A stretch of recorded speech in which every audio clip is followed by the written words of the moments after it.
Welcome! In this video we are taking a closer look at the heavy Anycubic Kobra Plus. This is one of the later offerings from the company in their FDM lineup, and this is the first 3D printer that I've personally owned, and after the amount of research I've done on the right one, I will show you why it's the right decision for you. I purchased this machine from 3dprintingsupply.com.au and they've been fantastic, but right now this machine is much cheaper on Amazon. The link is in the description below. So today we're going to take a look at its specs, setup, initial calibration, how it performs, and why I believe it's one of the best bang for buck 3D printers on the market today. So let's go. The Kobra Plus finds itself in the middle of the range of the series, where it is larger than the Kobra, but slightly smaller than the Kobra Max, with a build volume of 300 by 300 by 350 millimeters high. The frame is constructed primarily of high quality aluminium extrusions, while other small parts are made of high quality injection molded plastic. It has a Bowden style extrusion system that runs down to a 260 degrees Celsius hot end and uses a standard 0.4mm diameter V-thread nozzle.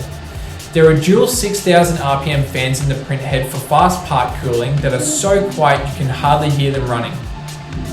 The carborundum glass print bed seemed to stay very sticky during printing once at temperature, and after cooling down the parts were able to be taken off very easily. We will see how much it can be used repeatedly without the loss of performance. The Kobra Plus has the brand new LevIQ 25-point precise leveling firmware that uses an inductive sensor in the nozzle to start the process of probing 25 points at each intersection on the base.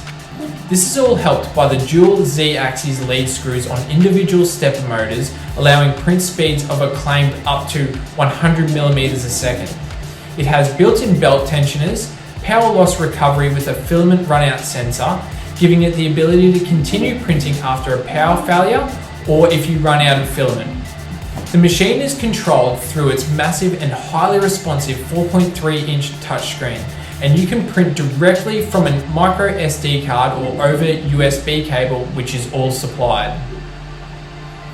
In the box you get base, gantry frame, carborundum glass print bed with bed clamps, a 4.3-inch display screen, filament holder with 10 meters of filament, so make sure you order extra, an SD card, USB storage, power cable, an assortment of required fasteners and tools, and a manual. The Kobra Plus arrived very well packaged and was incredibly easy to assemble, taking only around 15 to 20 minutes to have fully set up ready for bed leveling.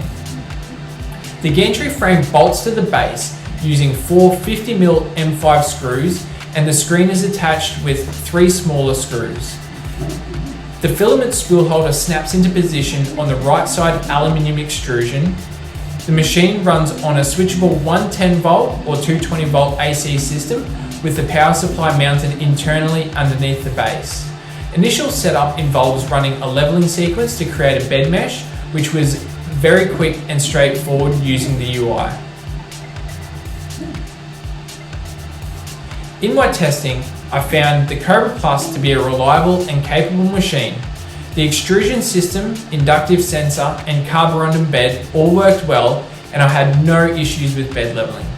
The touchscreen was responsive and intuitive, although the tune it plays every time you turn it on is quite annoying.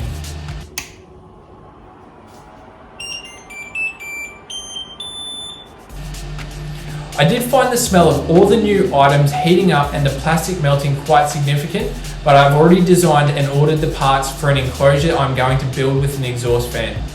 So make sure you subscribe to see that video when it drops. Overall, the Anycubic Kobra Plus is a solid choice for anyone, especially beginners looking for a dependable and well-equipped FDM printer. Its large build volume, automatic bed leveling, and extrusion system make it a great option for hobbyists or those looking to get into 3D printing. I've had a great experience with the machine and would recommend it to anyone in the market for a new 3D printer.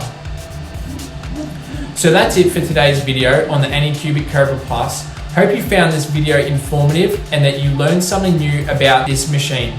If you have any questions, please leave them in the comments below, and don't forget to hit that subscribe button for more 3D printing content. Thanks for watching.